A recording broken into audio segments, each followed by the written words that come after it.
What is up, Pod Nation, or I guess I should say Pod World, since we're international. This is episode 46, and we're going to geek out today. But first, I want to showcase our social media. You can find us on Twitter and Instagram. We're super active there.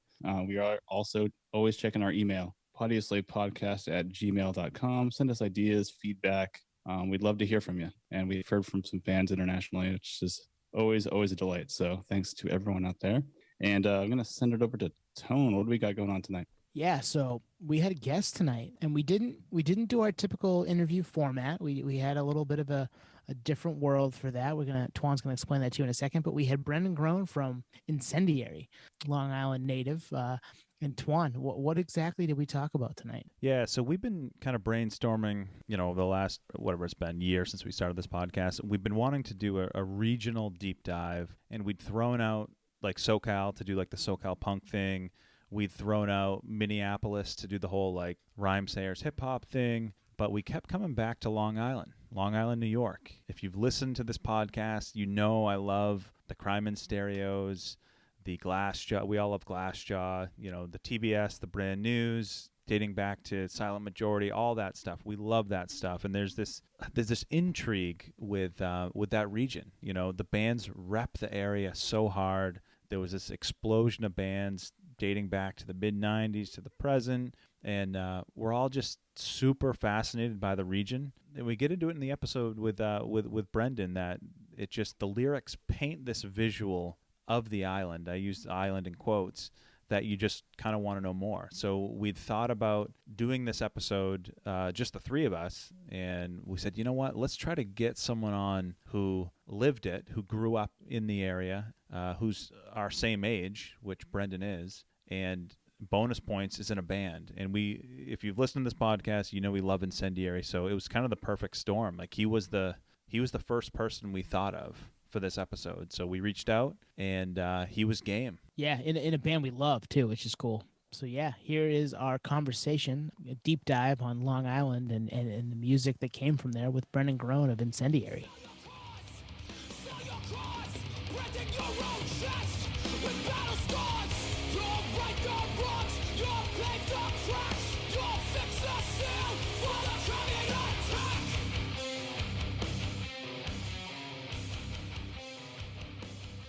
All right. We are here with Brendan Garrone of Incendiary, a Long Island native. Is that right, Brendan?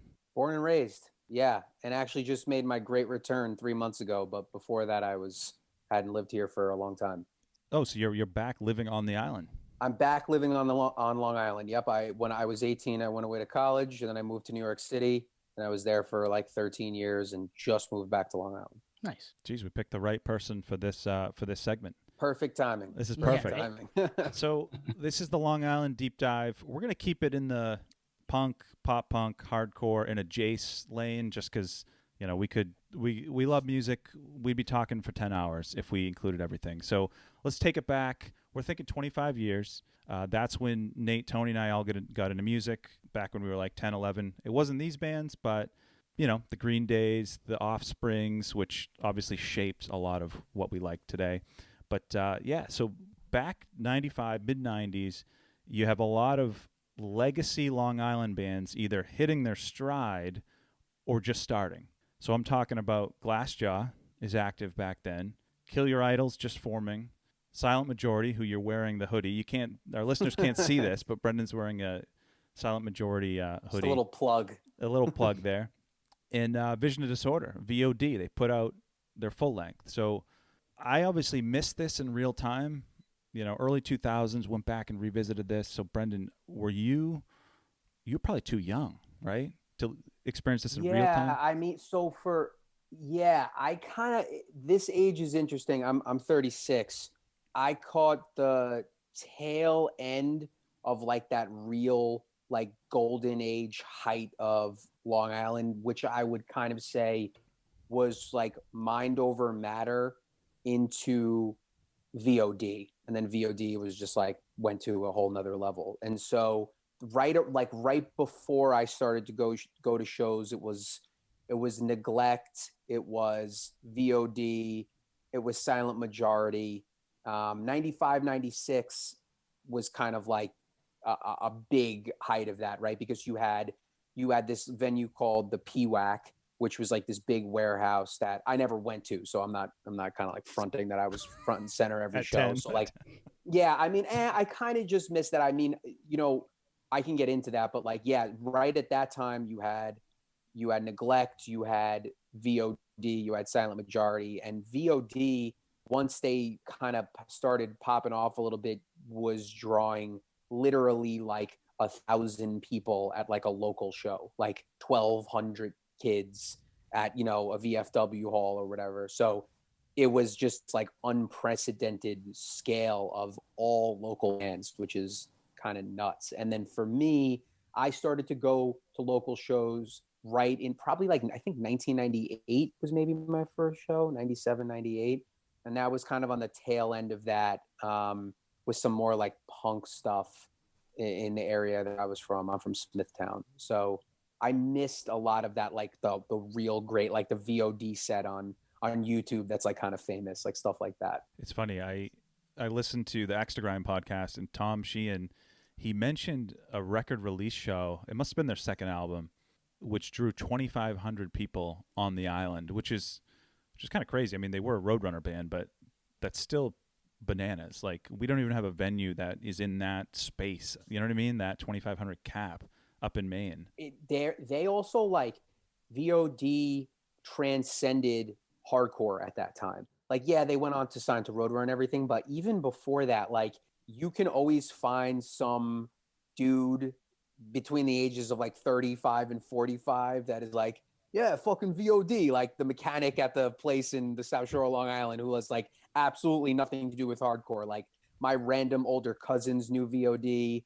They were bigger than just the little insular hardcore scene. That's like how massively popular they were at the time. It's crazy. That's awesome. Is that how you discover this music? Is just through little mini connections here and there and kind of brought it to the forefront? I got into this kind of music primarily through local shows. I was really into playing the drum when I was a kid, kind of got into the whole skate, the Pennywise of it all. Like I loved Pennywise and Rancid, like probably like so many people our age. And then I heard Strife, actually, which is not a local band from California, obviously. And that was like one of the first main hardcore bands that I heard, in conjunction with the era that kind of I grew up with, which would be like bands like Subterfuge and the Backup Plan. Subterfuge guys went on to do This Is Hell, and the Backup Plan was in This Is Hell too. So like a lot of the proto This Is Hell bands, along with Crime and Stereo, who has been around for a while. And so those three bands, along with a bunch of other local bands, that was the era that, so like your 99s, 2000, 2001, that was like the sweet spot for me starting to go to local shows. And I got into hardcore specifically through going to local shows rather than like going into New York City or something like that. So yeah, you're going to local shows. It's 99, 2000, 2001. You're what, 14, 15, 16, 17, like we are. What stood out to you from the local scene that you saw then? Yeah, I mean, I thought the shows were like nuts, obviously, but at that time they weren't like super violent or anything like that. I kind of missed, it was like that interim period. Like Long Island never really had, maybe like way back in the day, but it never was known for like a really violent scene, particularly with what was going on the other side of the coin, which was like also at that time, you know, brand new, Taking Back Sunday, all that too was happening. But for hardcore, it was still kind of like crazy. I mean, it was the energy for me, and I really got into it through like the music, and as in like the literal music. Like I played the drums. All I wanted to do was like play in a band. So I loved that aspect of it. And like Rick from Subterfuge, who, you know, is now a great friend of mine. Like I always thought he was such a sick drummer growing up. So I used to watch him play at local shows. And I loved the energy of it. It just kind of like clicked for me as soon as I started to go to local shows. It just made sense to me. What I can't, like, there's not even a lot of videos out there, but like I can't picture Glassjaw as a local band in that era. Just like thinking about the whole context of how big they got and Ozfest and the Warped Tours and all that. Did you see them like in pre-2000? I don't think I saw them pre-2000. I want to say the first time I saw them was probably like 2001 or something like that, like kind of after they already got pretty big. In other words, I don't think I saw them before the first LP came out. I don't think. And part of the reason, part of the reason of that is like it is like when the internet is still like somewhat nascent. It exists obviously, but like I didn't know what the hell was going on. Like I used to go to this place called None of the Above Records, and I had like 2 friends that were into hardcore. That's it. And we would go to the record store and we would find out about shows through maybe like the message board at the time. But a lot of it, I just remember being sort of like blissfully ignorant. You just like, because there was no social media. It's not like I didn't have the like group of friends that I feel like a lot of young kids do that have that now, which is so sick, obviously. I had, like I said, 1 or 2 friends that was into hardcore. That's it. And the funny thing is, looking back on it now, a lot of the friends that I have now, I remember them at shows 20 years ago, but I wasn't going to be like, hey, Brendan Garrone, nice to meet you. You know, like I don't like just wasn't going to randomly introduce myself. So but I can think of like people in my head right now that I remember legit 20 years ago. And I was like, I remember you at every show. I remember you at every show. And now like we're friends or acquaintances or whatever. So I feel like there was that aspect of just like not knowing what was going on. Also before I was like, I think I got my first car when I was like 18. So like I was at the mercy of my parents driving me or whatever sketchy learner permit my friend had. So there was a lot of that, but that era was a lot of bands who were all playing sort of distinct styles of hardcore, which I feel like came back a little bit on Long Island, which is awesome, like totally different. But everyone was all into each other's bands and even sometimes playing in each other's bands, right? So like the Movie Life and like Neglect and Glassjaw, they sound like nothing alike, but it was all just kind of like the same scene and the same people, which I think is particularly awesome. Just like that difference in sound between bands. Well, it's cool. There were so many people that were that kind of interchangeable to different styles and wanted to play with different people and play different music. So how did that come about for you? How did you start you started with drums, you said, but you just find a couple friends and just start jamming? Yeah. I mean, I played drums like on my, like the drum set at, in my basement or whatever. And then I played in high school band, junior high band, all that. And then my first band was with kids who I went to high school with. One who was like my friend Jared, who went on to sing in Up the Fury and some other stuff. And me and him, he was kind of like my only friend into hardcore at my school. And then there were some kids a grade younger from me, and we started kind of like a bad punk band, which was my first band, which was super fun. And we played like house parties and people, playing on the back deck of places and shit like that. So that was like my first foray into like playing in bands, which was in high school. I was going to say, it's funny you bring up the analog side of things. Like there was no internet really, so finding new music was like the way you were bringing it up. It's like I remember discovering bands on people's sweatshirt in detention or study hall or something, being like, what is that? And you kind of investigate a little bit. You see it on a newspaper flyer or something, like all the old school ways of medium and promoting music, and you start to like be introduced in this weird by chance way. Sounds like it was the same exact situation for you. Yeah, I just like there is like a simplicity to a lot of that, right? Like where you can be an expert in everything, right? Like we could all become experts in in Finnish punk and D-beat like tomorrow. Like we could all figure out everything. We could listen to everything. And there was something nice about that. Like I always talk about the way that I got into Strife was the ultimate poser move. I bought a Strife shirt. I had never heard the band in my life. And they had a sick live shot on the back. I was probably in like 7th or 8th grade. And it was just one of those killer live shots from like one of their crazy California shows. And I was like, that is awesome. Which was it? One Truth or which one? It was it was like the One Truth, like the live shot back with like the Japanese characters on it. Nice. I had it for a while. That was like, and then like it just got like completely fucked up. But I bought that, and even in my young age, I remember being like, this is a kind of poser move. Like I should probably listen to this band. And I bought the CD at the Virgin Megastore. I actually completely remember this, at the Virgin Megastore in New York City with my mom and my sister. We were in there for some reason. And I remember listening to it and being like, oh shit, this is like super intense. Like the guy's screaming his nuts off. And then and that's kind of like how it started. But again, I just bought the shirt. Like obviously everyone talked to death about like the liner notes of it all, but that's true. That's what I would do. I would try to download the liner notes or buy the liner notes from the Strife records. I would go into None of the Above records and legitimately just buy albums that looked cool, where I had never heard. I bought the Indecision split. I think I maybe had heard of them, but I was like, this is cool. And I just bought it.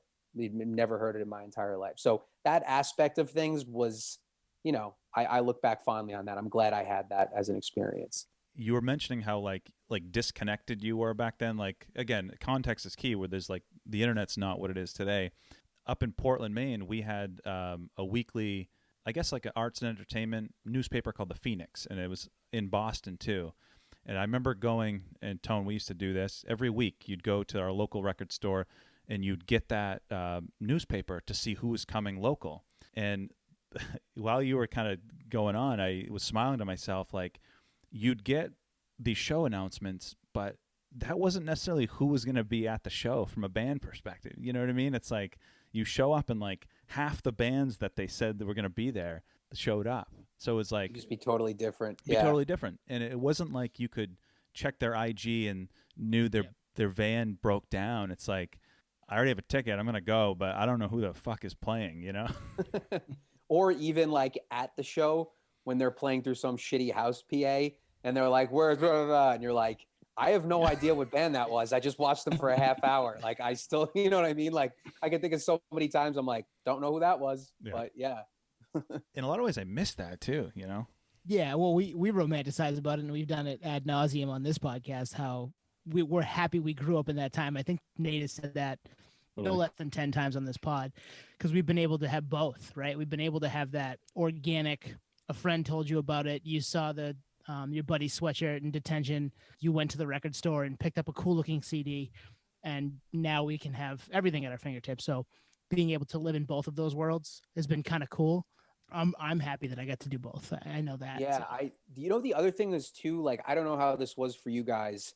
And maybe this was just like, this could have been just me, but there were no concept of like, I didn't have friends in other schools. Like if you didn't go to Smithtown High School, I didn't know you. And I know now, like, you can meet people from all over and people are friends from like across the country, across the world through hardcore. I just didn't feel like it was like that. I would go to shows with at first one friend, then it grew into like, we had like a group of like 4 people, but they went to my high school and we didn't really like mingle with other people. We would show up, go to the gig, and then like get Wendy's and go home. Like, that's it. I actually really now, and especially after being in the band, but like the social aspect has become so much more for me. It wasn't like that when I was a kid at all. Outside of a couple friends, which is one thing that's not as good. I think the social element now is really, really cool. I would have loved to have 30 people growing up that I knew, but that was not the case for me. We were fortunate that there were a couple of local high schools close to us, one being private, just maybe 6 miles away from where we grew up. So we had friends that went to that school that lived in our town. So we'd be friends with some of those kids through that situation, but that was about it. Other than that, like, I didn't know anybody in the neighboring towns around us from those high schools until after I graduated. So yeah, you maybe see them places, but you didn't do anything with them until we turned 22, 3, 4. Exactly. That's funny. I kind of like noticing it now as I'm talking about it. But we lucked out. Like we've the 3 of us have known each other, Tone and I, for 25 years. Jeez, yeah, Nate and I for 20. Like, we lucked out. Like, you know, without you guys, I probably wouldn't have maybe found music. Because I remember, you know, going to shows 14, 15, 16, you know, at like the State Theater in Portland and things like that, the Asylum. I did. I mean, I eventually, all of those people that I'm referring to, I'm friends with to this day, which is pretty cool. So, you know, my core group of friends, that guy Jared, my friend Gary, who went on to play in Diamond Stereo, he was from Smithtown and the same age as me. And that core group of friends, you know, I'm still friendly with. I was more into, at the time, was more into like the hardcore side of things. Then I had other friends from school who were way more into the Taking Back Sunday brand new side of things, which I was to an extent. But now, like, all of those people have become like lifelong friends, which is pretty cool. All right, we want to take it forward. So that was like mid 90s. Move on a couple years later, 97, 98. You get the movie life starting in that era. And then we kind of talked about this, but VOD takes that leap, as you mentioned, and is on Ozfest, which to me, knowing the full context, I don't know if it's odd, but like bands that have taken that leap typically doesn't work. Like Earth Crisis, you know what I mean? Like that, it just doesn't. I mean, Hatebreed did it seamlessly. So it sounds like this was your kind of intro, this era maybe? Yeah, this is right around when I was starting. I mean, again, VOD, I got into a little bit later. They weren't really like a seminal band for me at the time necessarily. It was, and at that time, it was Silent Majority was the king. Like that's their pinnacle. I believe their last show was in 2000 or 2001 or 2002. I just watched the video on YouTube, by the way. Okay, yeah. There was just the anniversary of it. It was like this huge snowstorm. It was 2000 or 2001, I think. And so they were just like on top of the world at that time. And then and after VOD kind of blew up, the next round of bands to kind of blow up was Glassjaw and the Movie Life. And Silent Majority never really took hold outside of Long Island. They did tour. They toured with Indecision. They did a full US with Indecision. And I think they did a few other things. I know they toured with Millhouse, but they just never really popped like some of the other bands did as far as commercial success. I think they're probably the best band from Long Island ever, if not top 2 or 3. I just think they're criminally underrated. And they're more popular probably now. When they had their reunions, you had people coming in from all over, which I think is cool. So that's just, again, like the internet picking up some stuff, and the cream kind of rises to the top, because at that time it just didn't work out. But yeah, that was that second wave. I really think of that time, like post VOD, as far as commercial success or getting bigger for me, Glassjaw, Movie Life, and then just how insanely huge Taking Back Sunday and Movie Life got. Taking Back Sunday and Brand New, sorry.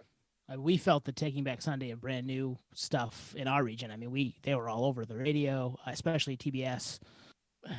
I want to say they came through. I know they've come through since, because I've seen them both in Portland, but I feel like they came through a bunch that time too. And, just something that you could feel being a moment was that Long Island, those two bands coming out of Long Island. And weren't they kind of were born together, weren't they? Yeah. Nolan and Jesse were together. Yeah. Well, Taking Back Sunday had a singer before Adam, and they would like play locally, and then they just like blew up like it insane. Even Brand New, like just how fast they got popular was just unbelievable. I wasn't super into Brand New's first record at the time, and I liked Taking Back Sunday. I was also like a little too cool. Like I felt I was like, this is lame, like kind of, because I was actually super into emo, but I liked the era before that, like your Get Up Kids, Braid, Promise Ring, all that stuff was like what I was really, really into.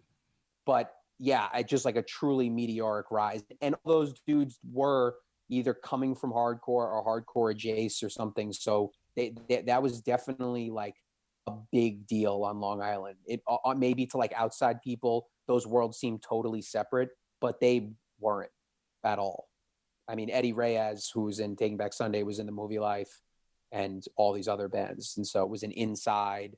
I think, was he playing Glassjaw for a little bit, maybe?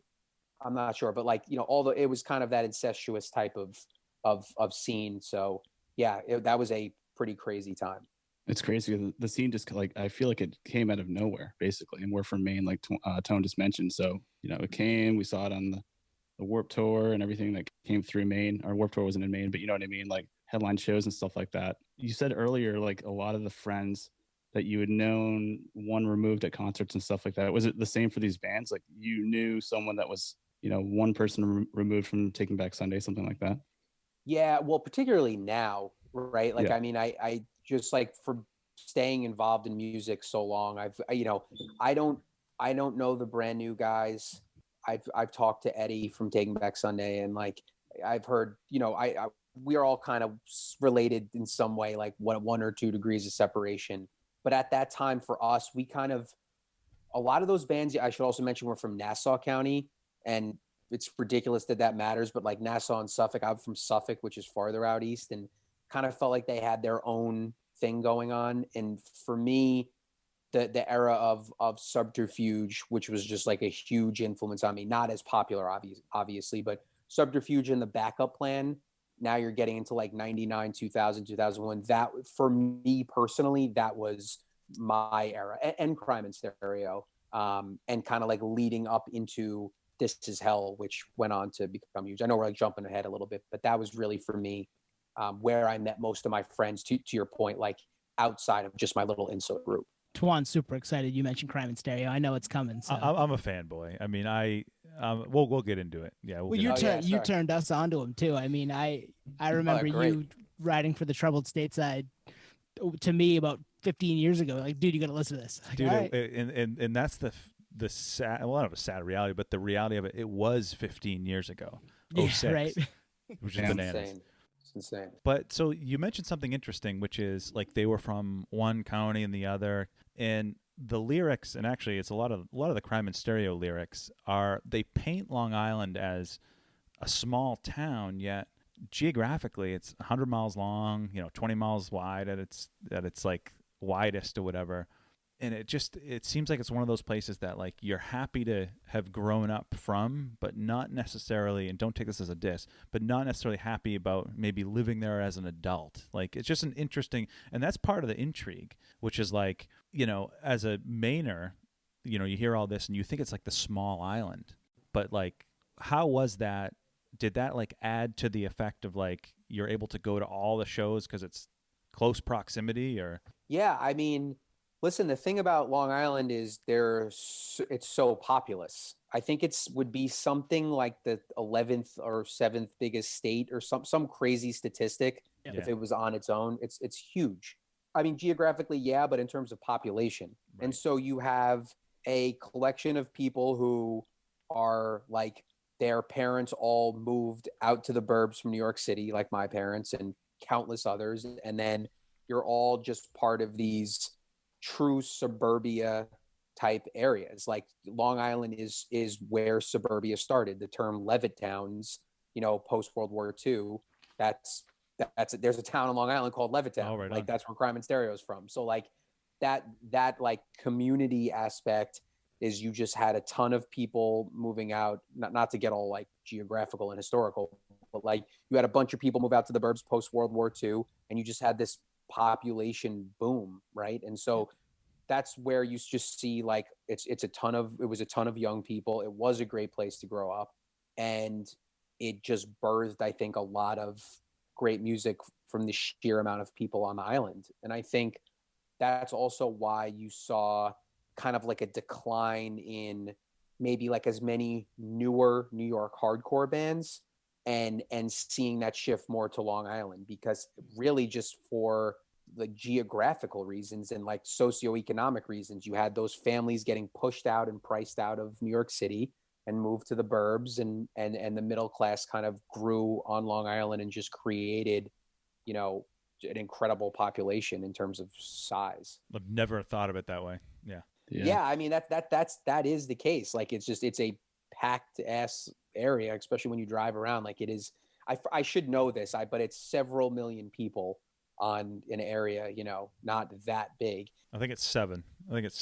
Yeah, that's crazy. I mean, the other aspect is it's geographically sort of isolated. And by that, I mean, it's a huge pain in the ass to get off Long Island, because you have to go through New York City.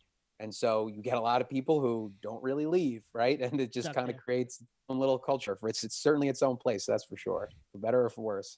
I was just going to say that it's like a little microcosm of its own creative energy and all this amazing music that came out of it. I mean, it's like there's something in the water, right? Like New York has the best pizza, so you guys are condensed in Long Island, and just like you got the pop punk, you got the metal, you got the hardcore, all coming out of the same area. It's amazing. You also had a good string of luck with venues, right? Like that aspect is so huge because like, honestly, you can have the best like talent and everything, but if you don't have a place for younger kids to play, you're kicked, right? And that the VFW hall style scene just happened to be successful on Long Island. There were a lot of venues, I mean, always changing, but there were a lot of venues that were able to have shows. And I think we got really lucky with that, right? Like you go to some places where it's like, it's the whatever theater and it's drinking, you know, it's 21 plus and it's hard to get into shows if you're underage and blah, blah, like that is the death knell for a music scene, particularly this kind.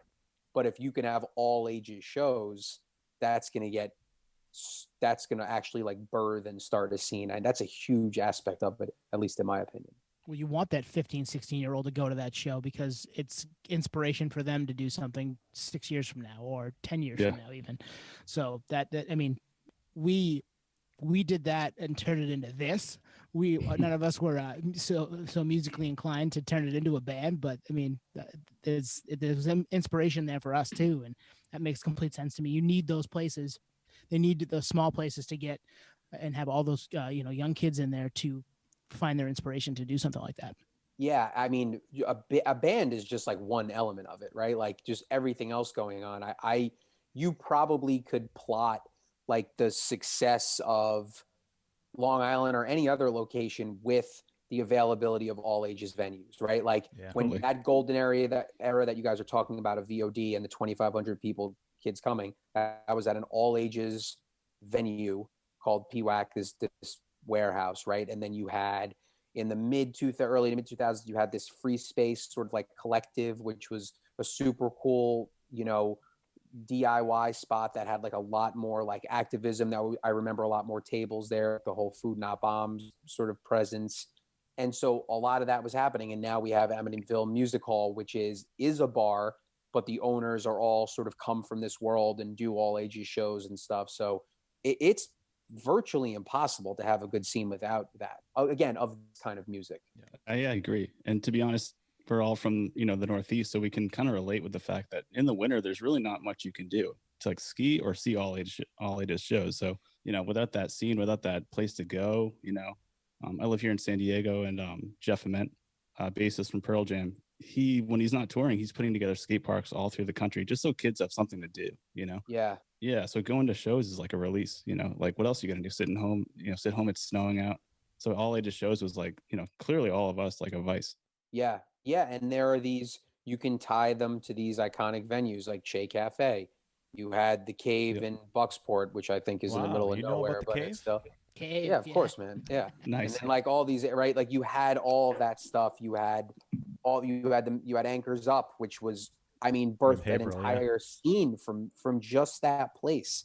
I maybe it's just from being to a lot of different venues and stuff, but that is again just like a really, I think, interesting and important part of it. Is there also this element that because a show's on quote unquote Long Island, and I say island in quotes, that everything's like accessible? And I'll use the Cave for an example. The Cave's 3 hours away from Portland, but because it's in Maine, I used to go all the time, but I would never think about going that distance south to Rhode Island. So is there that element? Like if you're on the other side of Long Island, if there's a show on Long Island, no matter where it is, I'm there, which if it was in the same distance in the other direction, you maybe wouldn't go because it's off the island.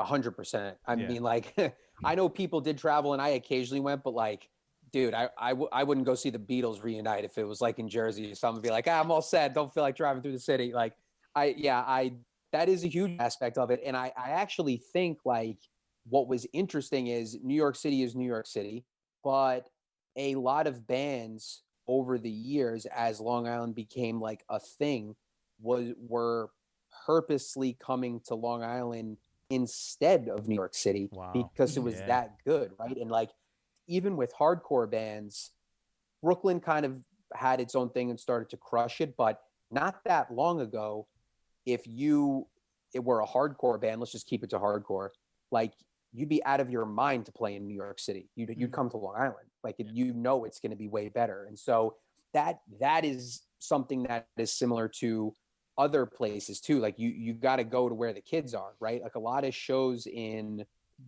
proper cities suck.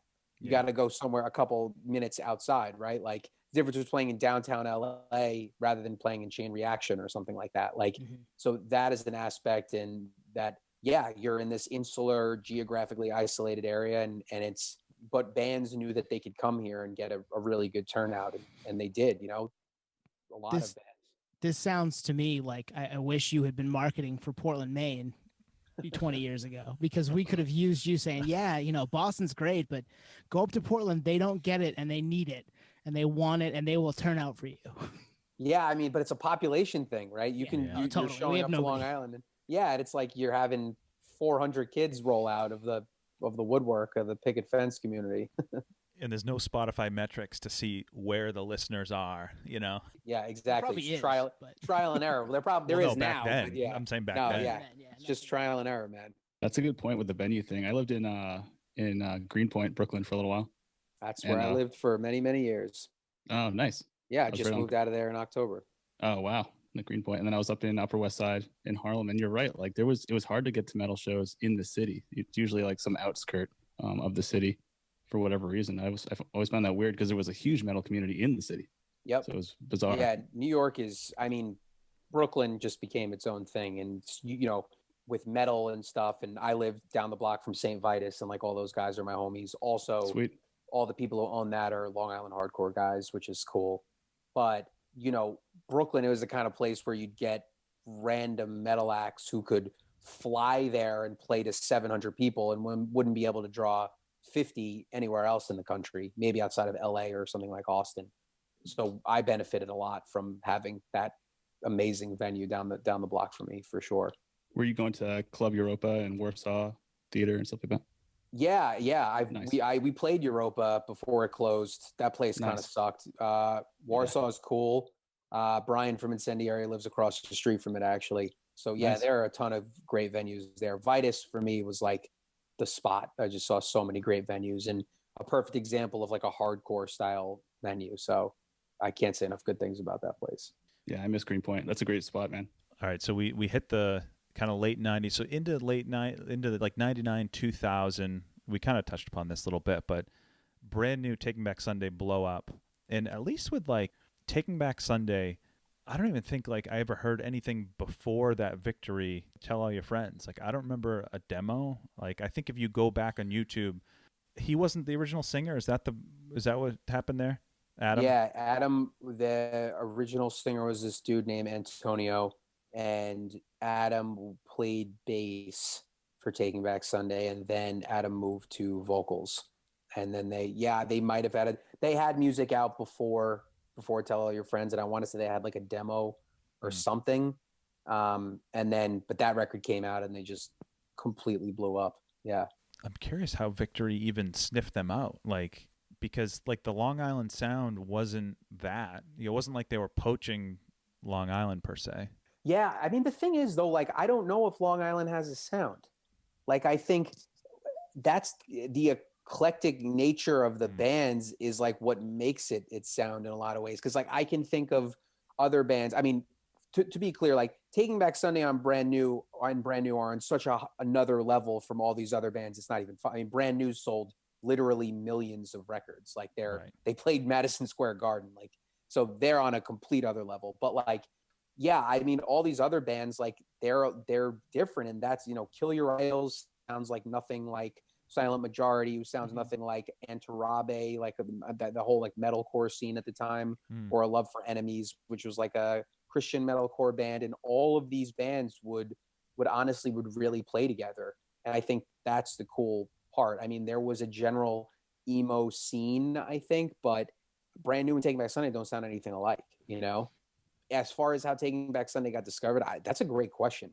I just feel like some of that stuff happened straight up overnight, dude. That's at least what it felt like at the time.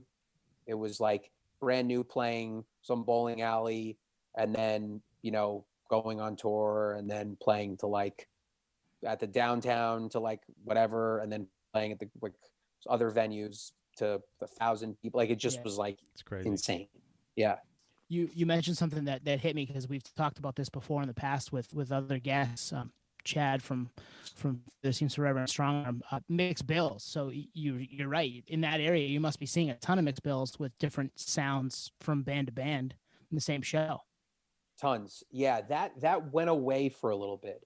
When I first started to go to shows, hugely different. Yeah. I mean, like all kinds of stuff, from melodic hardcore to, you know, George from Mind Over Matter at a band called Earthling Massive, which played a lot of local shows, and that was almost like electronic, almost industrial. Wow. And then like a mosh band would play, you know what I mean? So like it really was like that, which was really nice. And because I was like that, I kind of have like an ADD style of music listening too. So I guess that fit me. Things became a little more genrefied, and now I feel like it's coming back and it's okay again to have, you know, mixed bills. Like we just played some festival a year or two ago, and it was like we played back to back with Turnover. You know what I mean? Like nice. That's cool. And so that reminds me of growing up. Well, and the shared members. Like that's, you know, one guy could show up and play in all three bands. You know what I mean? Yeah, totally.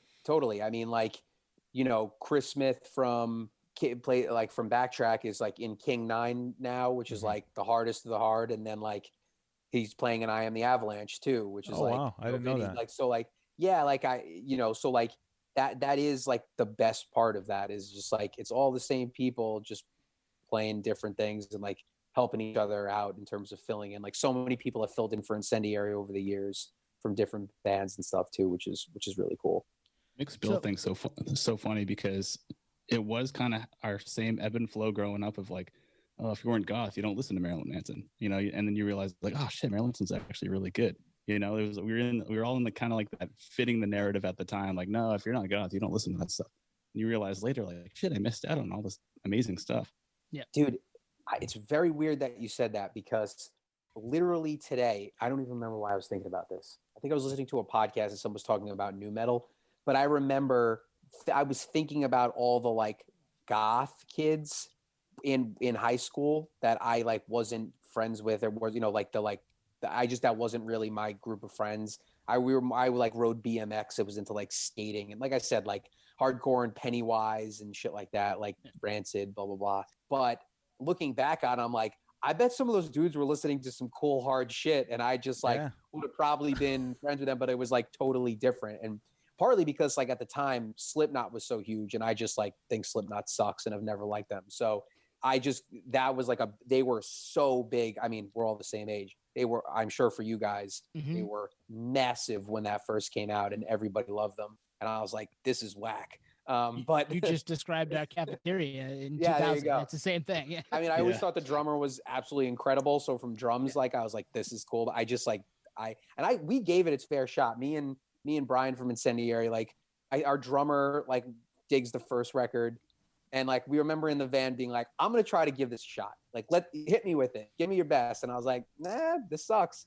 So Brendan, we all ride very hard for Slipknot. We do. Do you? Yeah. And honestly, I'm okay with it. No, I'm okay with shame. This. Like that's the best part about this podcast is I am perfectly fine with hearing another person's point of view about it. Yeah, it doesn't do it for me. You know what? I don't like to use the word suck unless a band actually sucks. They obviously don't suck. Yeah, I got you. I just don't find it that heavy. Yeah. It's like I don't know what it is. That dude Joey Jordison, like his drumming is legit sick, but I never thought it was heavy. It was a little too like evil. My parents don't like me. Like it was a little too much like that. But I can get into all kinds of shit, man. Like, I mean, I fucked with the first Limp Bizkit record. I loved Korn, that shit. But they didn't do it for me. I don't know why. Maybe I was acting too cool, man. Like to your point, Nate. Maybe it was too cliquey for me. Maybe I should have just embraced it with open arms at the time. Yeah, you can go back in retrospect. It would have been a whole different thing. Would have gone a whole lot, a lot more shows, all sorts of things. But whatever. Changed my life, dude. It's for better or for worse. Yeah, you're talking about that time frame and seeing those that group of people that maybe you weren't friends with because you were into other things, and then after the fact being like, I like that music, shit, like I should have talked to them. Who knows, whatever. This was me with Slipknot. Nate got me into them late. Like, when did we see them, Nate? About 10 years ago in outside of Boston. Yeah. And I remember I washed the ticket and destroyed it and had to get another one from our buddy at the radio station. But yeah, I wasn't into it either. And then I saw him live and I was like, okay, I get it now. Like this works for me. Yeah, I could see standing in Madison Square Garden after drinking a couple beers, seeing that live, being like, all right, this is pretty fucking awesome. That was me. Yeah, I could 100% see that for sure. Man, listen, man, you guys are making me feel bad. Maybe I'll give it another. No. You've got an opinion. You're entitled to that opinion. We're cool with that. I mean, God bless them. They're the biggest metal band in the world. So no harm, no foul. We had Ian Robinson from former MTV BJ on here. Yeah. And he was like shitting on Pearl Jam nonstop. I'm like, it's my favorite That's band. like Nate's favorite band. One of Nate's favorite bands. Oh. Yeah, no, I'm a Pearl Jam guy. Sorry, I love that. Nice. Shit. So yeah, we're cool. The Slipknot Roadrunner thing is a good transition because in 2000, Glassjaw drops what was it? Everything You Ever Want to Know About Silence, which in the context of their career, like knowing where they came from, Long Island hardcore scene, like that's weird to me. So I don't know, was that a big thing on the island? Like, holy shit, like Glassjaw just signed a Roadrunner. And maybe Roadrunner wasn't what they are now back then. I don't know. I would say the opposite. Roadrunner back then was just a titan, just huge. Yeah, I think it was kind of like holy shit. Yeah. And I also think that Glassjaw got unduly lumped into nu metal when they absolutely weren't. I can tell you guys that like Justin Beck, who plays guitar in that band, is disgustingly talented. He's an unbelievable musician, unbelievable guitar player, unbelievable drummer actually too. Oh wow. And it was weird how they kind of got lumped in. I think partly because of some of their touring, and a big reason because of being on Roadrunner. But they were always, I mean, sonically, I really never thought that they were, lumped in with that, or should have been lumped into that stuff at all.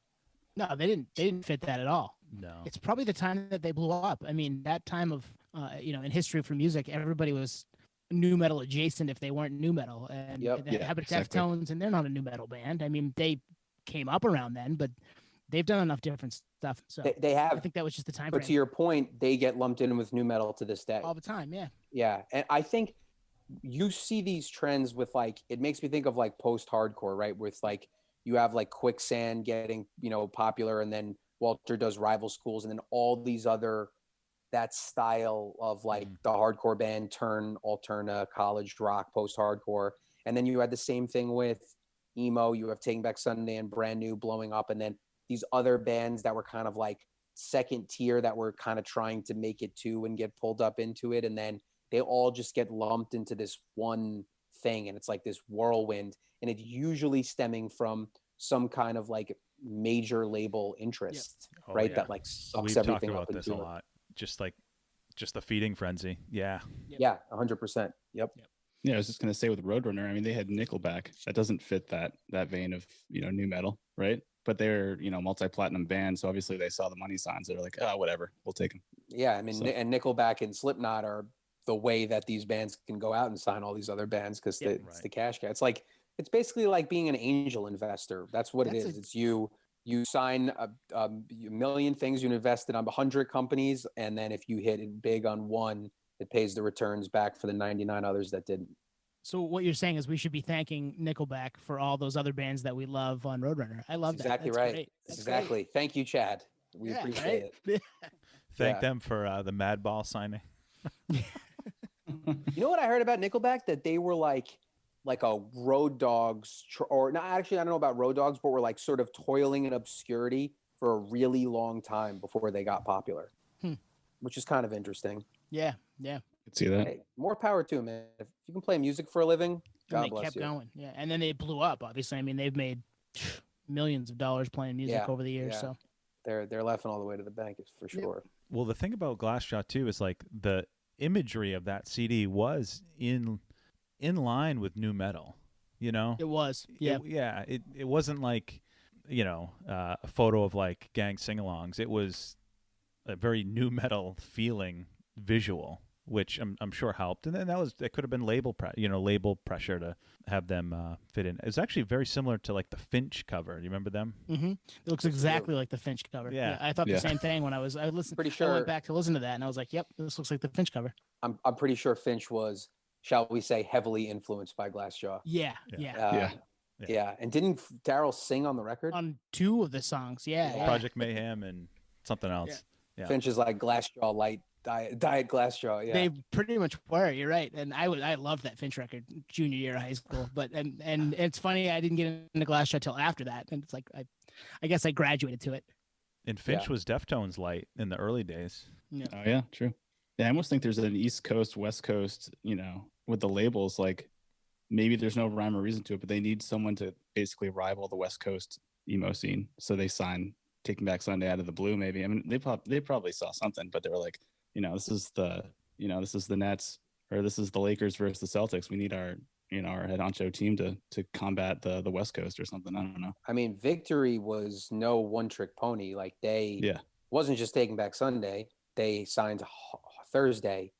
They had that Hawthorne Heights band that had that song. They signed Bayside, who I love and are friends of ours. They were just dominant in that space, and they marketed the shit out of it and were super aggressive. And I think a lot of those bands kind of got put through the ringer a little bit of that whole thing, which is unfortunate. So in that era, so now we're in the early 2000s. Obviously, at that point in time, TBS, brand new.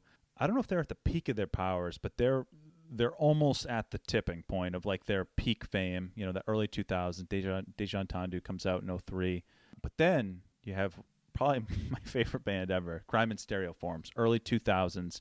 And for me, it's interesting, Brendan, you say that Long Island doesn't have a sound, but to me, they're like the fusion of Silent Majority.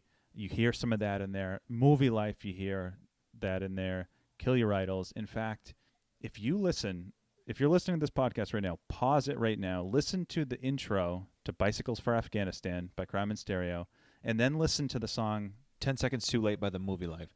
It's the same exact intro. It's uncanny. and I look at it as a tribute. Like, I don't look at it as a copycat. I look at it as like, we're from the same region. We probably grew up on this. But so yeah, Crime in Stereo, were they a big deal coming up? I mean, I assume yes. Totally. Yeah. You know what? I do hear what you're saying, dude. I think in terms of sound, I would also throw out Tommy Corrigan from Silent Majority as hugely influential on Long Island sound.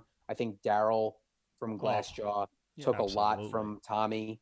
And, for Crime in Stereo, I mean, Alex from Crime in Stereo played in, I think it's called the Rookie Lot with the guys from Brand New, right? Yeah. So Alex is super talented. Yeah. Crime in Stereo. I became really close with them because I was saying, like, one of my best friends from high school joined that band. When did he join? God, maybe like 2006 or 2007. Is it Gary? Yeah. He was like 06, 07. Yeah. Is that right? Okay. Yeah. I remember sure. I was the one who was like, you should try out for these guys. They're fucking awesome. But yeah, they were like kind of a straightforward hardcore band, really started to do well and was touring a lot and was, catching on really well. They did really well in California, and then kind of put out like that Troubled Stateside, which is sort of their seminal record. And then they got even bigger for a while, right? Like, they were really crushing it. They toured with Newfound Glory. They toured Australia with Against Me. Actually, Matt from Incendiary, our bass player, was in Crime in Stereo for a while too.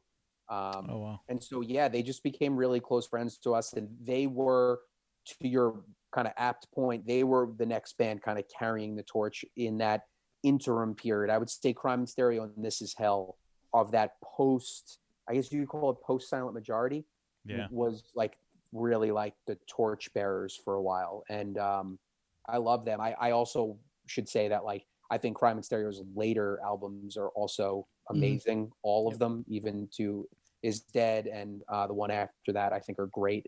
Can't say enough great things about them.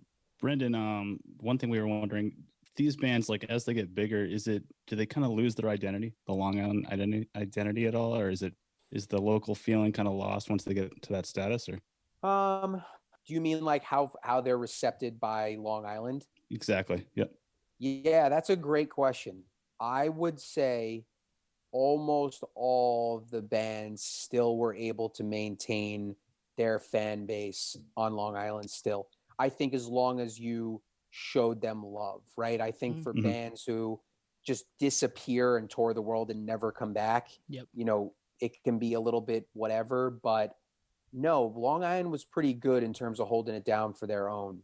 And that was something that's like, I've been very mindful of that, extremely mindful of that, to play Long Island enough where it's honestly kind of like it's difficult, right? Because we've probably played Incendiary has probably played Long Island, I don't even know, 40, 50 times or something. Yeah. And it's a fine line between, do I really have to shove this crap down these poor people's throats who've seen us 30 times versus we come off as we're too cool to play, our hometown. So yeah, I've always been really, again, like really conscious of that.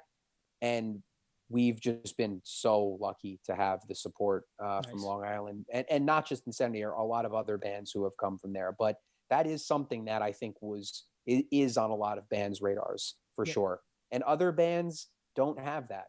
I can think of a few bands like who did kind of lose the support of Long Island a little bit. And I could think of other bands in other towns where like I know that their hometown is kind of like whatever. And I always thought that was kind of a shame. No, I did get the feeling that Long Island like looked after their own, because like I saw Glassjaw headlining tour in 06 at the Worcester Palladium, which is like 2,000 cap, in Crime and Stereo and This Is Hell were the support. So like they brought out Long Island bands. Which Yeah, is I went awesome. to that. Yep. Yeah, they a lot of those bands were really cool about that, because Glassjaw is a good example. Glassjaw was the dudes in that band were always like riding for the older Long Island bands. Glassjaw is like loves Mind Over Matter, like and George sings on their newest record, the singer of Mind Over Matter, who I think a lot of people from Long Island look at them as like one of the sort of progenitors of Long Island hardcore. And so there is a lot of like paying respects that, and I think of that too, like for all the bands that we kind of look up to. So that is definitely like a pervasive thing. Yeah, I think it's important. I mean, it shows in the music, right? And the fans, if they don't hear the roots, they fade away. It's not something they can really identify with anymore, maybe. Or the band just has distanced themselves so much they're like a California band now all of a sudden. Yeah, I guess I do notice that there's like this weird camaraderie, and I feel really lucky. I mean, I was kind of saying this before, like from a social perspective, that I've gotten to be friends with such an eclectic group of people that have been in all these different kinds of bands. And even just something as weird as like growing up liking a band and then becoming friends with them later, right? Like going to see Vinny's bands and then becoming friends with him now. Like it's cool, and he's another dude, Vinny from Movie Life and Avalanche, like who's just like a Long Island hardcore lifer, still hugely supportive of newer Long Island bands and stuff like that. So I that's something that I feel a responsibility to now that Incendiary's been a band for a long time, is just constantly trying to put on for newer Long Island bands. That's something that's important to all five of us in the band. That's really cool that you're cognizant of the next generation coming up. You want to kind of usher them in because they need that help, right? You've been through it a little bit, so you can, like in any walk of life, experience is the best teacher. So if you can give them a little bit of love and take them out on tour when we get back to that, that's awesome. Like that's just making the scene a better place. Yeah, we take that really seriously, honestly, man. We always have. We will always do. We did an annual like holiday charity show, and we'd always have local bands on it. Always play Long Island. Always put on for local Long Island bands. I feel a big responsibility to do that, and everybody in Incendiary feels the same way for sure, because that's what a lot of bands helped us out. This Is Hell helped Incendiary out a lot. Crime and Stereo helped Incendiary out a lot. Backtrack helped Incendiary out a lot. So yeah, it's a pay it forward type of thing. So speaking of that, we kind of come to that point. You guys form. How did that come about?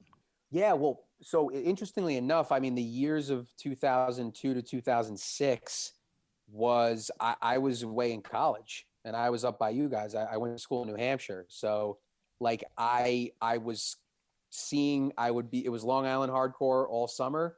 and then it was Boston and New Hampshire hardcore all fall and winter and spring. So I had like a weird dichotomy between that because those years I was seeing so many shows in New England too. But Incendiary started because in 2006 I moved back to New York and moved to New York City, and I had been sort of like I was playing in bands with my friends, but like always had to quit because I had to go back to school, blah blah blah blah. And so this for me was like, all right, Long Island's popping. I have all these friends here now. I've never been able to do a band because I was up in Durham, New Hampshire. Now I'm going to like start a band finally. But I was living in New York City at the time, and really all of my friends were still in Long Island. And so, you know, my friends, most of my friends from Smithtown, like I was like, I really want to do a band. Can we get something together? But I just want to sing because I don't really feel like bringing my drums to every band practice. So Nice. I'm just going to try this. And here we are 14 years later or whatever. Yeah. That's kind of how it started. That's awesome. So in that era, were you, because I went to school in Northeastern Mass. It's right on the Northeastern Brockton line.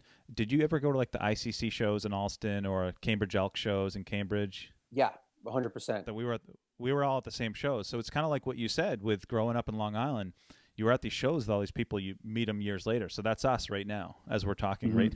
That's awesome. Yeah. No, I distinctly remember going to Skate Fest 2002 at the Worcester Palladium and seeing Hope Conspiracy and being absolutely terrified because the shows in Long Island from when I was growing up was not like that at all. Right. Like I was going the movie life shows weren't exactly everybody gets hurt pit. Like, so go to see the Hope Conspiracy and I was like, oh my God, I'm going to die. Like, so I distinctly remember that, seeing how Boston hardcore shows were. So, or well, Worcester technically, but yeah, I have a lot of fond memories about that. Did you go to Skate Fest 03?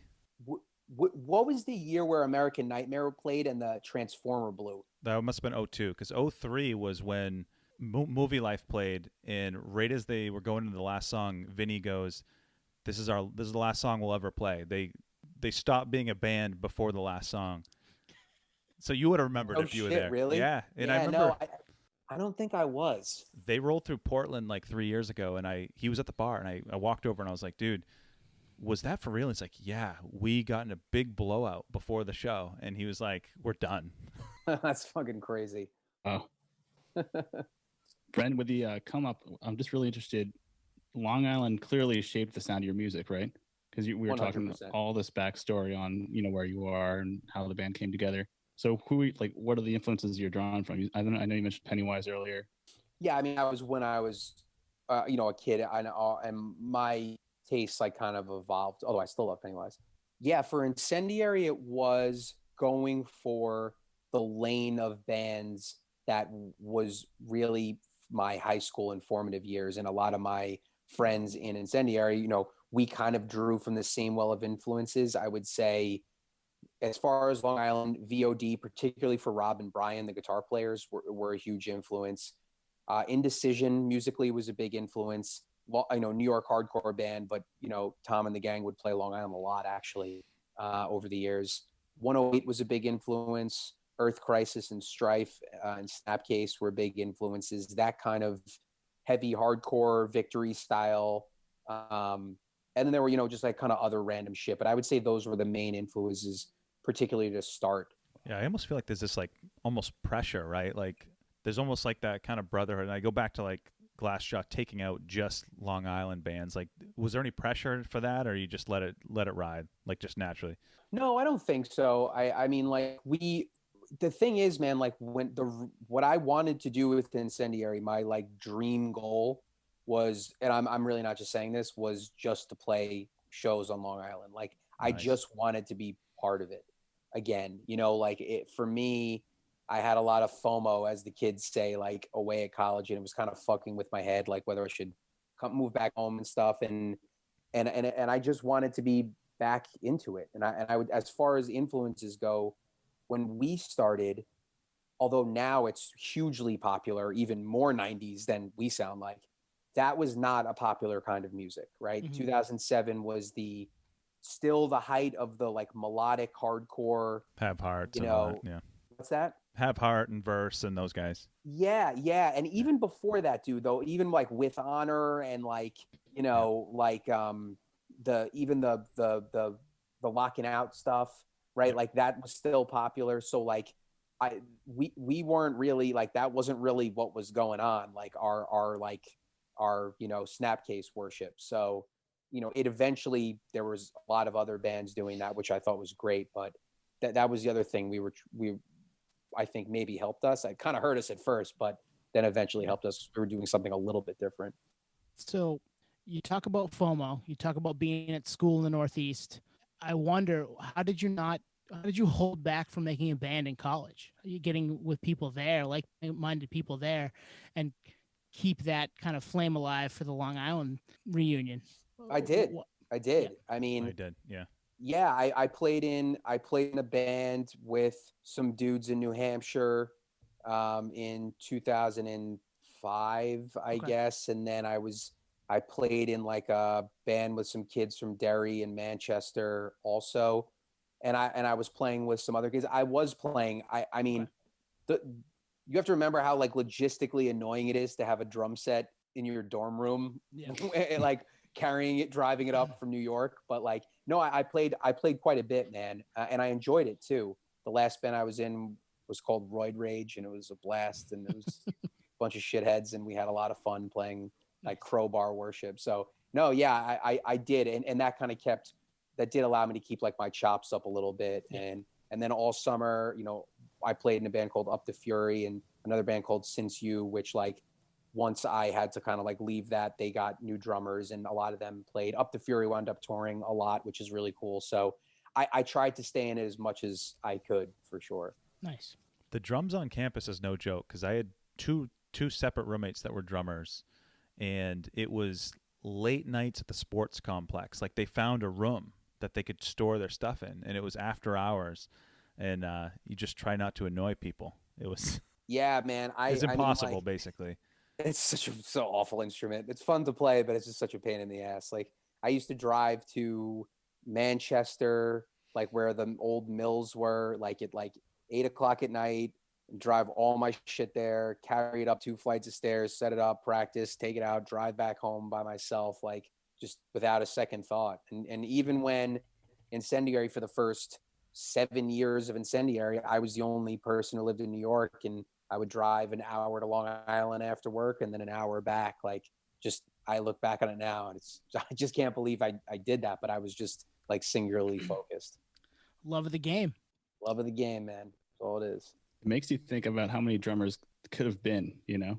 They just didn't have that. They didn't have the convenience of it. And now you think like, oh, they have the drums with like the rubber cymbals and stuff. And there's just all these prodigies on YouTube. Like, oh, well, now they can. I know. Yeah, I know. It's like, oh, you use real drums? No, you just have to get an electric kit. I know.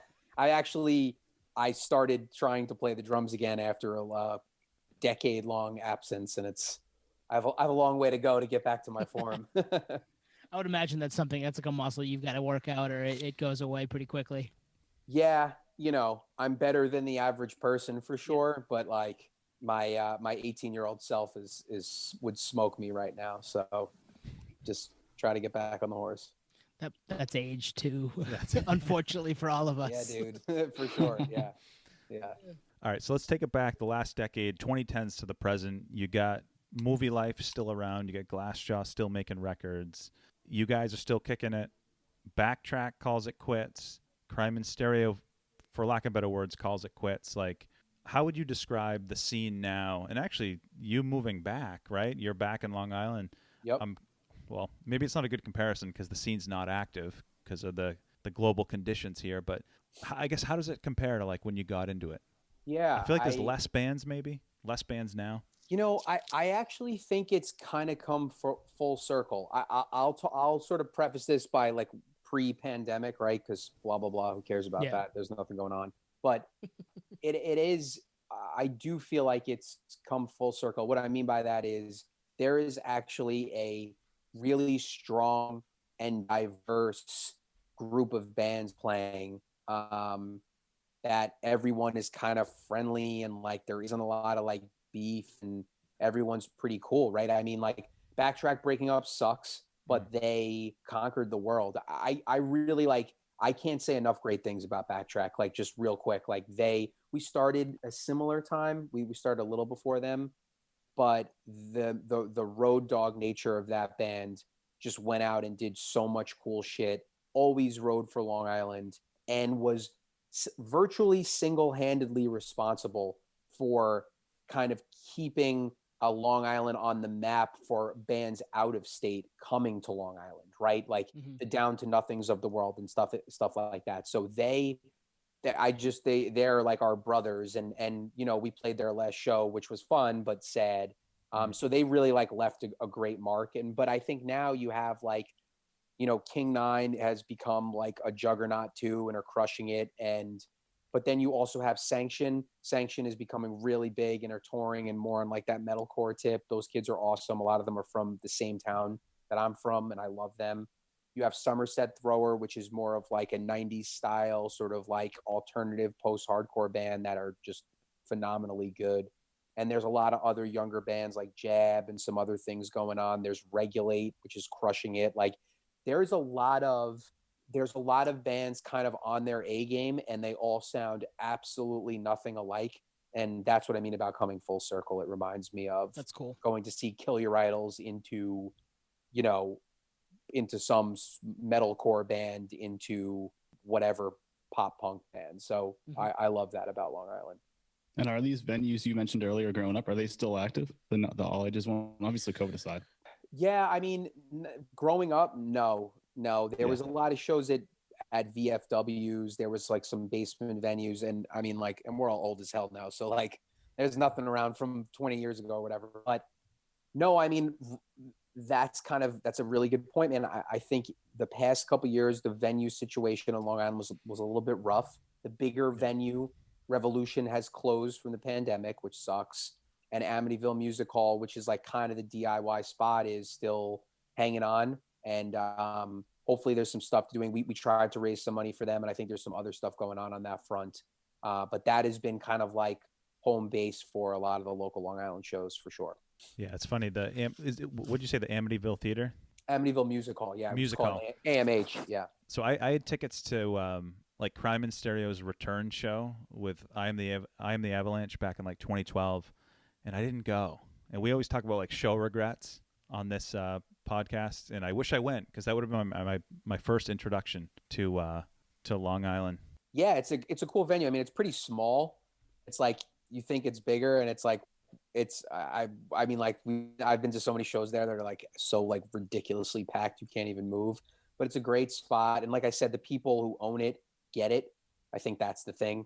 It's not like some shithead who's trying to like just make as much money as he can on the bar. Like, it's kids who really know what's going on. So yeah, it's a great spot, man. I hope it can survive. So Brendan, I was searching for Incendiary live clips on YouTube, and I came across the WWE performance with Code Orange. And this is, you know, kind of adjacent from our whole conversation, but I'm just curious, how the hell did that happen? I mean, was that a wild whole like experience? Yes, yes, it was wild, extremely intense. It happened. Cliff notes are basically that the two gentlemen who basically wrote all of WWE's music, they're called the CFOs, this dude's John and Mike. They, our guitar player Rob was really good friends with John. John is now like one of my best friends, and lives in Greenpoint. But they were doing something for Aleister Black. Aleister like gave them kind of some guidance in terms of like the bands and the sound that he wanted for the vocals and just the music all up. And John and Mike wrote, you know, we're coming up with the song ideas, and they asked me to do vocals on it. And so we got together with some other guys in the band and just kind of collaborated on like the lyrics and the structure of the song and stuff. And then, so that was the song, and it came out as, you know, it went through the WWE sort of machine to make it entrance music rather than like a song. And then I just got a call about, hey, Code Orange is playing this event. Do you want to play in Aleister live? And Damn. I was like, sure. Yeah, sure. And yeah, it was pretty nuts, man. It was about as nuts as you think it is. Very highly surreal. You know, Triple H coming up to me and talking about stage presence like before we go on. Like it was highly, highly surreal. And the thing is like I was like always like liked wrestling, but Brian from Incendiary is like a huge wrestling mark, and like so I brought him, and he was sort of like my consigliere for the day, and Nice. was like having the time of his life. It was an incredible experience. It really, really was. So you grew up when we did. So you saw, I mean, you see Triple H in that situation. You remember Degeneration X and the whole. Of course, man. Yeah, of course. No, because there's so many of my friends are so huge into it. I've kind of always been kind of tangentially around. I will say that it gave me an unbelievable appreciation for the world of pro wrestling from a production and just entertainment perspective. It's absolutely mind blowing, but it was a surreal day. I'll say that. That's cool. It was very cool. Yeah. And Alistair Tom is a really cool dude. Nice. So I think to wrap here, we have one last question. We were talking last week.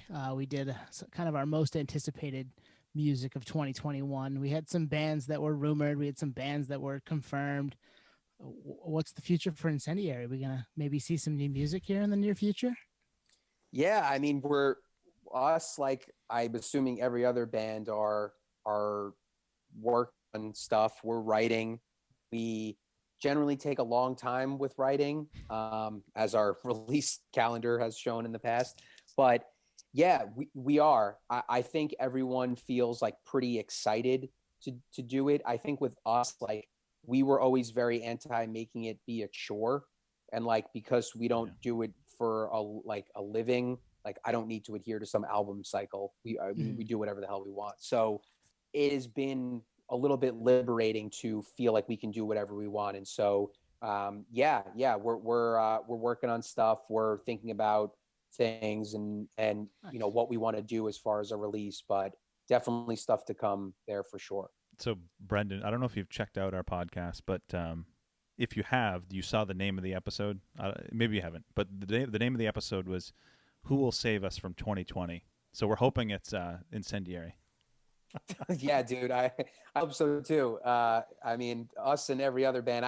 It's funny. Like, there's probably going to be just like a glut of like incredible music dropping, which is so sick. I thought about that the other day. I know a lot of other bands are either working on stuff or legit sitting on completely finished records. So we want to be part of that. But it's been fun to write again, honestly, guys. Like we put out Cost of Living a while ago. 1,000 Mile Stare was, I think, 2017. So it's felt good to get in the proverbial lab again.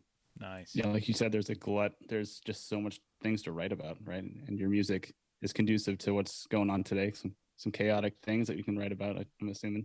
Yeah. I've been thinking about some themes and stuff. It's kind of like how it's a little bit analogous, like how like Trump is like the death of comedy, because like he's already so ridiculous that it's like hard to make a joke about him because it's like so insane already that it's like, you know what I mean? Yeah. It is a little bit similar to that in music, where sometimes I kind of want to like zig where others zag. And so I kind of feel like I talked about all this stuff already. But like, I'm thinking a lot about like lyrical content for sure.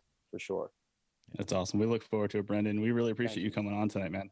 This was a great chat, guys. I really enjoyed it. Yeah, it was a lot of fun. It was awesome. Absolute blast. Thank you. Yeah. So we'll probably wrap it there. Brendan, appreciate it so much, and hopefully we'll be in touch again. That was an awesome conversation with Brendan Garrone of Incendiary, deep diving into the last 25 years or so of Long Island music, and, right from the horse's mouth, from somebody who lived those shows, from somebody who started a band there. Has been around the block with that stuff. So pretty cool stuff, right, guys?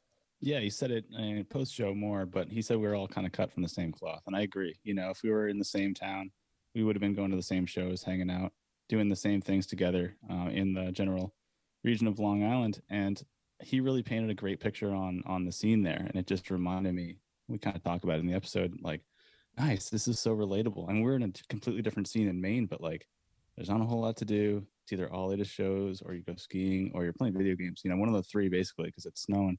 So to get his kind of backstory on how it all came together, and that, I think the coolest thing about the episode is discovering music, like how it came about, because we all came from that same era of, you saw it in a flyer in a newspaper, you saw it on a sticker in someone's binder in study hall, like it wasn't like you went on Google or you had Spotify kind of suggesting certain things. It was all very organic, so it's cool to hear that from a different perspective. So true. And like one of my, I don't know if it's favorite parts of the episode, but like one part that really resonated with him was just like that false sense of like everything's in play when you live on Long Island. Like even though it's geographically and like massive, and same thing with Maine, like those drives to the cave, I wouldn't think, granted it was, it was like early 20s, but I wouldn't think twice about it. But I would never, ever, ever go to Rhode Island like at the drop of a hat. Like it would require planning, where like the cave was like that day I'm like, all right, I'll go see, I don't know, I saw Madball, you know what I mean? Like it's just it's kind of cool, and it was cool to hear someone who came from that region and their perspective, and some of it echoed what we saw of that region from a Maine lens, but other angles was just like, oh wow, I didn't think of that, Well, and one of those main lens things that you're talking about is Taking Back Sunday. So they became huge everywhere. And I remember watching the video for Your Soul last summer and seeing Flavor Flav in it. And we were all like, what is happening? Like, why is Flavor Flav in this Taking Back Sunday video? And it's because he's from Long Island. Right. Public Enemy is from Long Island. And that is, as they say, Long Island roots run deep there. So that's probably how that came about, right? It's like, let's rep for each other because we're both from Long Island. So that's cool. And knowing that, in research for this today, not having any clue about it 20 years ago, it's one of the fun little gems you get from doing a podcast like this.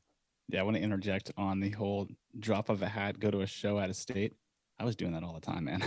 Well, it's funny though, like from like 18 to maybe 26, yes. But once you hit like 20, I feel like late 20s, it was like, all right, this shit needs planning. Is the weather bad? Yeah. Do I have an early meeting like the next day? You know what I mean? You were adulting? Is that what you're saying? Yeah, I mean, I was a functioning adult. Like, yeah. But you're right. Yeah, no. You're right. It was just like, how am I going to get there? Who's driving? You don't even worry about, like, if it's a show that required a ticket, you didn't care about if you had one or not. You were just going. I'll find a way to get in, Nate still does that today, I think. Exactly. But you're right. It does change as you get a little older and you become, late 20s, early 30s, and there's life to worry about the following day. Whereas, you're 22, you're like, I don't care. I'll deal with tomorrow. I'm going to do this tonight. Like, right. That's, and it sounds like a similar upbringing that Brendan had on Long Island. It's like, yeah, it may be, 60 miles that way, but let's go. Or right. 90 miles that way, but we're going to go to this show tonight because that's what we do here. This is the place that we can do it. And, they've had a ton of bands form and come through in his time as a music fan. So pretty cool stuff. Yeah, when that's what you obsess over, it's like a comic person, like Comic-Con every weekend. Like, you're going to go. If that's what you love, you're going to check it out no matter what. But yeah, if driving out of state's a trek, but within the city, totally.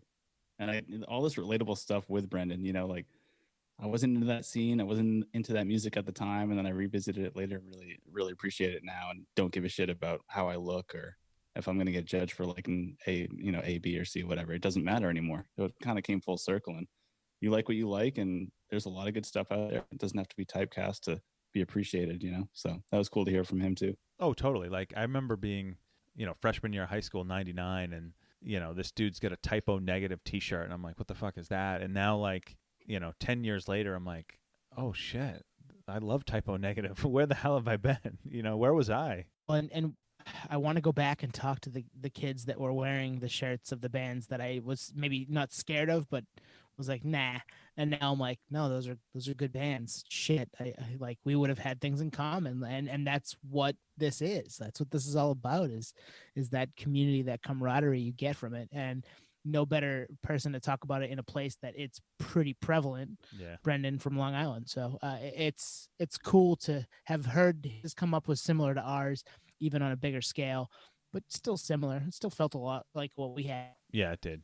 It totally did, because it had that everything I gather has that small town vibe to it, even though it's geographically pretty big and it's populated, pretty populated and whatnot. But yeah, I think that episode really worked. I think he made that episode into something that we definitely could not have done on our own, not from that perspective. It would just, when we're so thankful that he was able to come on. And hey, Yeah, look out for new Incendiary, and maybe late 2021. Who knows? They're in the lab, as he said. So that's exciting stuff. Yeah, a lot to draw from, like we were talking about. There's just so much subject matter just they're sitting on the table. Take it or leave it. All right, I think we'll wrap it there, guys. If you're new to the podcast, we appreciate you checking us out this far. If you've been checking us out every week, we absolutely love it that you guys keep coming back and listening and engaging on the socials and whatnot. And we'll be back next week. More interviews, more original content, you name it. We'll be here. Thanks, everyone. Awesome. Thanks, podheads. Peace, podheads. Don't steal my line, Nate.